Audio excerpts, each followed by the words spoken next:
नागपुरात साखरेच्या दरानं प्रति किलो 70 ओलांडली आहे. अशातच नागपूरच्या हॉटेल व्यावसायिकांचं देखील याबाबत काही ना काही म्हणणं आहेच. हे म्हणणं जाणून घेण्याचा प्रयत्न केलाय आणि त्यांच्याशी संवाद साधलाय आमचे प्रतिनिधी अनिकेत वानखेडे यांनी. कुठलाही सण असो किंवा आनंदाची गोष्ट, या प्रत्येक गोष्टीमध्ये एक गोष्ट ही सारखी असते आणि ती म्हणजे मिठाई. मात्र नुकताच शासनातर्फे साखरेच्या दरांमध्ये वाढ करण्यात आली आहे, ज्याचा प्रभाव हा प्रत्येकाच्या खिशावर आणि प्रत्येक मिठाईवर बसणार आहे. याच विषयाशी निगडीत बोलताना आपल्याकडे मिठाई विक्रेते आहेत, त्यांच्याशी आपण सरळ संवाद साधूया. त्यांच्यावर नुकताच काय प्रभाव पड़णार है ते जाणून घेऊया.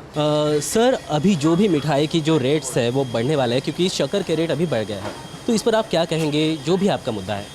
अभी रेट तो काफ़ी बढ़ गए हैं और अभी 15 से 20 दिन के भीतर ही 20 रुपये से 25 रुपये किलो तक अच्छी बढ़ोतरी हुई है शक्कर के रेट में, जिस वजह से हमको मिठाई के रेट बढ़ाने ही पड़ेंगे.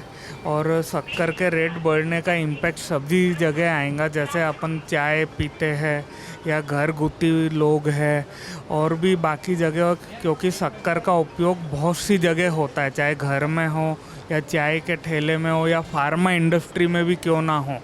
शक्कर का उपयोग होने की वजह से रेट में बढ़ोतरी तो सभी जगह तय है इसकी. और इसके बाद भी जो छोटे मोटे व्यापारी हैं उन पर भी इसका असर पड़ेगा, तो उस पर क्या कहेंगे? हाँ, उन सब पे ये असर आना वाजिबी है. जिनका छोटे मोटे जो व्यापारी है, जिनका शक्कर के भरोसे जो कार्य करते हैं, और इस पे भी असर आएगा. और महंगी होने की वजह से लोग हो सकता है शक्कर का कंजम्पशन कम करे, तो उसके बिजनेस पे भी इफ़ेक्ट आना स्वाभाविक रूप से तय है. और छोटे व्यापारियों चाह के भी रेट बढ़ा नहीं सकते क्योंकि मार्केट के कंपटीशन की वजह से. तो वो पहले से ही जो बहुत ही कम कमाई और मार्जिन में चल रहे थे, उनका लॉस में आना भी इस तरीके से निश्चित ही है आज की डेट में. साखरेचे दर वाढलेत, याचा प्रभाव नक्कीच प्रत्येक मिठाईवर देखील पडेल. पण आता भविष्यात ग्राहक याला कोणत्या दृष्टीने बघतात हे पाहणं जरा महत्त्वाचं असेल. कॅमेरामॅन व्यंकटेश नायडूसह मी अनिकेत, UCN न्यूज, नागपूर.